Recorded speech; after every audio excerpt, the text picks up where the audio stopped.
തീർച്ചയായും ഷിനാസ്, ഓരോരുത്തരും പറയുന്ന കണക്കുകൾ താങ്കളും കേട്ടല്ലോ. ഈ തിരഞ്ഞെടുപ്പ് ഫലം ചില സൂചനകൾ നൽകുന്നുമുണ്ട്. അപ്പോൾ നവോത്ഥാന ആശയങ്ങൾ കേരള മണ്ണിൽ നിന്നും ഏറെ അകലെയാണ് എന്നും ഇപ്പോൾ ഈ വിദ്വേഷത്തിനാണ് വേരൂന്നാൻ പറ്റിയ സമയമെന്നും അതാണിപ്പോൾ വോട്ടാകുന്നതെന്നുമാണ് മനസ്സിലാക്കേണ്ടത്. അങ്ങനെയെങ്കിൽ ഈ നവോത്ഥാന സമിതിയുടെ ആവശ്യമില്ലല്ലോ, അത് പിരിച്ചുവിടുകയല്ലേ ശ്രീ സണ്ണിയം കബിക്കാട് പറഞ്ഞ പോലെ ചെയ്യേണ്ടത്?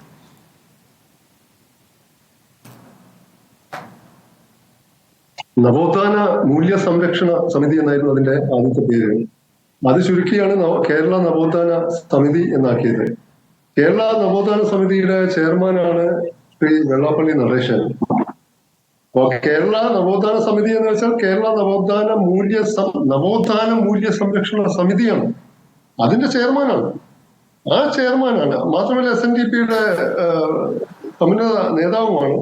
SNDP ഒക്കെ മുന്നോട്ട് വെച്ച മുദ്രാവാക്യം, ആശയം എന്തായിരുന്നു? ജാതിഭേദം, മതദ്വേഷം അതൊന്നുമില്ലാത്ത എല്ലാവരും സോദരത്വേന കഴിയുന്ന ഒരു സമൂഹമാണ്. അതിന്റെ നേതാവാണ് പറയുന്നത് അത്യന്തം മതദ്വേഷപരമായ വർഗീയത അങ്ങേയറ്റം വർഗീയപരമായ പരാമർശം ആണ് എന്ന് വെച്ചാൽ PP സുനീർ CPI എന്ന പാർട്ടിയിലെ അംഗമാണ്. അദ്ദേഹം മുസ്ലിം എന്നതിനേക്കാൾ CPI-കാരനാണ്. CPI എന്ന പാർട്ടിയല്ലേ തീരുമാനിക്കേണ്ടത് ആരാണ് രാജ്യസഭയിലേക്ക് പോകേണ്ടത്. അത് മുസ്ലിംസ് അതിലുണ്ട്, ഹിന്ദുക്കളുണ്ട്, ക്രിസ്ത്യാനികളുണ്ട്, പലരും ഉണ്ടാവും. അതില് CPI തീരുമാനിച്ചത് PP സുനീറാണ്. അപ്പം ജോസ് കെ മാണിയെ ആ പാർട്ടി തീരുമാനിക്കുന്നു. ഹാരിസ് ബീരാൻ മുസ്ലിം ലീഗ് തീരുമാനിക്കുന്നു. അത് പാർട്ടി തീരുമാനങ്ങളാണ്. അത് ഇപ്പൊ കമ്മ്യൂണിസ്റ്റ് പാർട്ടിയിലുള്ള ആൾക്കാരെ പോലും മുസ്ലിം ഐഡന്റിറ്റിയുടെ പേരിൽ മുദ്ര കുത്തുന്നത് എത്രമാത്രം അപഹാസ്യമാണ്. അതും നവോത്ഥാന സമിതിയുടെ ചെയർമാനാണ്. നവോത്ഥാനം വാസ്തവത്തിൽ ആ സമിതിക്ക് പേര് കൊടുക്കേണ്ടത് കേരള മത പുനരുത്ഥാന സമിതി എന്നാണ്. അതിന്റെ ചെയർമാനായിരിക്കാൻ വെള്ളാപ്പള്ളി നടേശൻ തീർത്തും യോഗ്യനാണ്. ഇതിനു മുമ്പ് ശ്രീനാരായണ ഓപ്പൺ യൂണിവേഴ്സിറ്റിയുടെ വൈസ് ചെയർമാൻ VC ആയിട്ട് ഡോക്ടർ PM മുബാറക് പാഷയെ നിയമിച്ചപ്പോൾ ഇദ്ദേഹം പറഞ്ഞത് നമ്മൾ ഓർക്കുന്നുണ്ട്.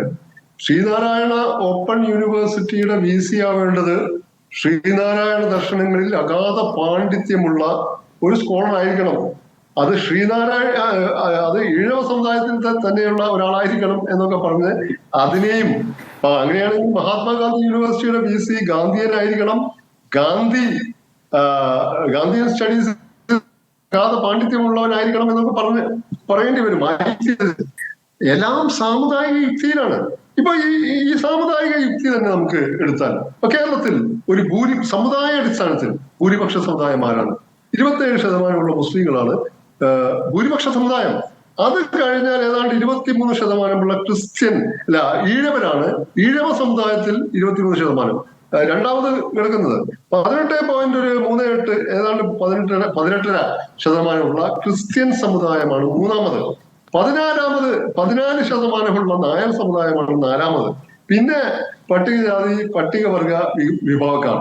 അപ്പൊ അങ്ങനെ സമുദായാടിസ്ഥാനത്തിൽ നോക്കിയാൽ 27% മുസ്ലിങ്ങൾക്ക് കേരളത്തിൽ നിയമസഭയിലോ പാർലമെന്റിലോ ഉദ്യോഗങ്ങളിലോ മറ്റ് തലങ്ങളിലോ അർഹമായ പ്രാതിനിധ്യം കിട്ടിയിട്ടുണ്ടോ എന്ന് ശ്രീ സണ്ണി കബിക്കാട് ചൂണ്ടിക്കാണിച്ചതുപോലെ കണക്ക് പോട്ടാൽ എന്താവും സ്ഥിതി?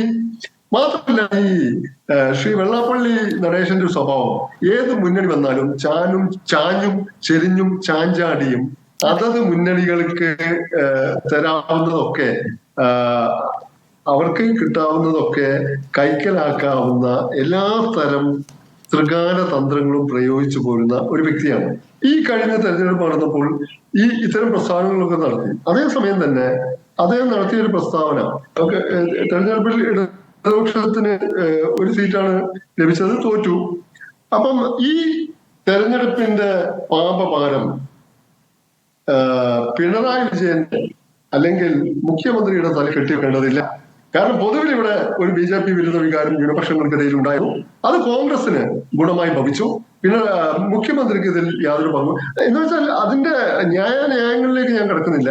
ഒരേ സമയം മുഖ്യമന്ത്രിയെ വിമർശിക്കാതിരിക്കുക, മുഖ്യമന്ത്രിയെ ന്യായീകരിക്കുക, അതേസമയം തന്നെ മുഖ്യമന്ത്രി തന്നെ മുഖ്യമന്ത്രി ചർച്ചയിൽ പങ്കെടുത്ത് തീരുമാനിച്ച സ്ഥാനാർത്ഥി യാണ് ജോസ് കെ മാണി മുന്നണി മുന്നണി മര്യാദയുടെ പേരിൽ ജോസ് കെ മാണിക്ക് മുഖ്യമന്ത്രി തന്നെയാണ് നൽകുന്നത്. അതെ ആ തീരുമാനത്തെ വർഗീയപരമായി വ്യാഖ്യാനിക്കുക. ഇവിടെ ഇടതുപക്ഷം തോറ്റതിനെ മുഖ്യമന്ത്രിയെ പൂർണ്ണമായും കുറ്റവിമുക്തനാക്കുക എന്ന് വെച്ചാൽ ഏത് മുന്നണി പഠിച്ചാലും എങ്ങനെയെങ്കിലും തന്റെ ആ ഈഴവ സമുദായത്തിനെ താൻ ഉൾപ്പെടുന്ന അതീവ വരേണ്യ വിഭാഗത്തിന് വേണ്ടത് കിട്ടുക. അത് UDF ആണെങ്കിലും LDF ആണെങ്കിലും BJP ആണെങ്കിലും. ഇപ്പോ തുഷാർ വെള്ളാപ്പള്ളി കോട്ടയത്ത് BDJS സ്ഥാനാർത്ഥിയായിട്ട് മത്സരിക്കുന്നു. അതേസമയം തന്നെ നവോത്ഥാന മുന്നണിയുടെ സമിതിയുടെ ചെയർമാനായിട്ട് വെള്ളാപ്പള്ളി നടേശന് ഇവിടെ ഉണ്ട്. ഒരേ സമയം ഒരു വേള LDF-നെ CPM-നെ പ്രീതിപ്പെടുത്തുന്ന പ്രസ്താവനകൾ, അതേസമയം തന്നെ UDF-നെ പ്രീതിപ്പെടുത്തുന്ന പ്രസ്താവനകൾ, അതേസമയം തന്നെ ഉത്തരോത്തരം BJP മുന്നോട്ട് വെക്കുന്ന വർഗീയ അജണ്ട പൊലിപ്പിക്കുന്ന പ്രസ്താവനകൾ. ഇത് എന്ത് തരം മനുഷ്യരാണ്? ഇത്തരം ആളുകൾ വാസ്തവത്തിൽ അടിസ്ഥാനപരമായി ന്യൂനപക്ഷ വിരുദ്ധതയാണ് അദ്ദേഹം തുടർച്ചയായി കൊണ്ട് നടക്കുന്നത്. ശ്രീ AM ഷിനാസ്, അത് ഇടതുപക്ഷത്തിന് അറിയുകയും ചെയ്യാം. പക്ഷേ ഓരോ കാലത്തിലും താങ്കൾ പറഞ്ഞതുപോലെ ഓരോ വള്ളത്തിൽ കാലുവെക്കുന്ന ഒരു സ്വഭാവം അദ്ദേഹത്തിനുണ്ട്.